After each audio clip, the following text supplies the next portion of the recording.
Kamusta mga ka-Diskarte Chicks? Welcome back sa ating channel. But before we start, paalala lang po ha, na ang video na ito is for adults only. So kung bata ka pa lang ay lumipat ka na lang ng ibang channel na pangbata. Nanonood po kayo nakasama ang mga anak ninyo, hindi ko po ito ina-advise. Nasa inyo na po iyan. We are not responsible for any kids who watch my content, and so parents should guide their kids accordingly, lalo na sa mga parents na pinapagamit ang kanilang YouTube account sa kanilang mga anak. Thank you. So nais ko munang i-shout out ang ating mga ka-Diskarte Chicks na nanonood dyan. Sina Rolly Kabili, Nuj Avilas at kay Romano Segundo. Hello po sa inyo at salamat sa inyong patuloy na panonood. So let's start.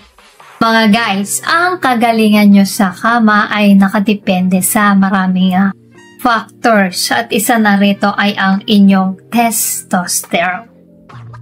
Ang testosterone ay may mahalagang papel sa pagganap sa sexual ng mga lalaki sa ilang mga dahilan. Number 1, regulasyon ng pagnanais sa sexual. Sa madaling salita guys, nandito ang secret hormone na magdidikta kung gaano kayo magiging kahilig sa pakikipagpakbakan. Mas mataas na testosterone ang mas lalo magpapagaan sa inyo. Kapag mas mataas ang level ng testosterone nyo, ay malamang mas mapapadalas kayo ng partner mo. Number 2, function ng erection. Mahalaga ang testosterone para sa pag-abot at pagpapanatili ng mga erection. Bagaman ang ilang mga lalaki ay maaaring mapanatili ang function ng erection sa mas mababang antas ng testosterone. Ang sapat na testosterone ay kinakailangan para sa optimal na tugon ng erections. Natuklasan na ang testosterone therapy ay nagpapabuti sa function ng erection, lalo na sa mga lalaki na may mababang antas ng testosterone. Number 3, produksyon ng sperm. Mahalaga ang testosterone para sa produksyon ng sperm at pangkalahatang kalusugan sa reproduktibo. Ang mababang testosterone ay maaaring magdulot ng nabawasang bilang ng sperm at mga issue sa fertility. Epekto sa kakayahan ng isang lalaki na Number 4, mass ng kalamnan at lakas. Ang mas mataas na antas ng testosterone ay nag-aambag sa pagtaas ng mass ng kalamnan at lakas na maaari magpahusay sa pisikal na tibay at pagganap sa panahon ng aktibidad sa bakbakan. Ang aspetong pisikal na ito ay maaaring hindi tuwirang magpataas ng kumpiyansa sa sarili at pagganap sa sexual. Number 5, pangkalahatang kalagayan. Ang testosterone ay may impluwensya sa mood at antas sa enerhiya. Ang mababang testosterone ay maaaring magdulot ng pagkapagod, depresyon, at nabawasang motibasyon, na lahat ay maaaring negatibo kaapekto sa pagganap sa sexual at mga relasyon. Oops, pero bago tayo magpatuloy, kung hindi ka pa nakakapag-subscribe, baka naman i-hit mo ng subscribe button. Now na! As in, now na!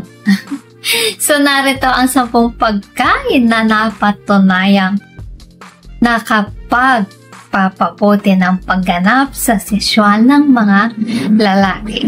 Number 2, oyster. Mataas sa zinc na mahalaga para sa produksyon ng testosterone at kalusugan ng sperm. Kaya kilala silang aphrodisiac. Number 2, dark chocolate. Naglalaman ng flavonoids na nagpapabuti sa daloy ng dugo at produksyon ng nitric oxide na maaaring magpahusay sa function ng erection. Number 3, pakwan. Mayaman sa citrulline na nagpapataas ng antas ng nitric oxide na nagpo-promote ng pagpapaluwag ng mga daluyan ng dugo at mas magandang daloy ng dugo. Number 4, butong kalabasa. Puno ng zinc at iba pang nutrients na sumusuporta sa produksyon ng testosterone at pangkalahatang kalusugan sa sexual. Mabangis na isda. Ito ay ang salmon at mackerel ay mayaman sa omega-3 fatty acids na sumusuporta sa kalusugan ng cardiovascular at nagpapabuti sa daloy ng dugo. Number 6, maberdeng gulay. Ano ba itong mga maberdeng gulay? Ang spinach at kale ay mataas sa magnesium na tumutulong siya pagpapaluwag ng mga daluyan ng dugo at buti ng daloy ng dugo. Number 7, berries.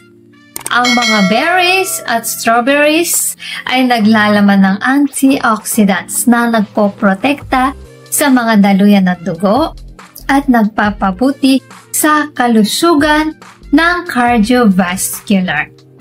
Number 8, nuts. Yung mga mani, ang almonds at walnuts ay magandang pinagkukunan ng arginine, isang amino acid na nagpapahusay sa daloy ng dugo at function ng erection. Number 9, avocado. Mayaman sa malusog na taba at potassium. Sumusuporta sa kalusugan ng cardiovascular at nagpapabuti sa daloy ng dugo. Number 10, bawang. Naglalaman ng allicin na maaaring magpahusay sa daloy ng dugo at mag-promote ng pangkalahatang kalusugan ng cardiovascular.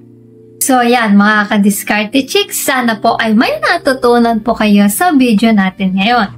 Bago tayo magtapos guys, sino po dito ang mahilig tumira ng puwet? Abangan nyo po yan sa next video ko. Dahil yan ang pag-uusapan natin para po sa mga mahilig tumira sa puwet. Please comment down below ang inyong mga reaction sa ating video ngayon.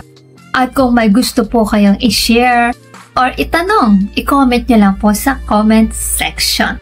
Kung nagustuhan nyo po ang video na ito, ay huwag kalimutang mag-like, share and subscribe para sa iba pang useful na content. Maraming salamat sa panonood. Hanggang sa susunod na video, ingat kayo palagi. Let's spread love.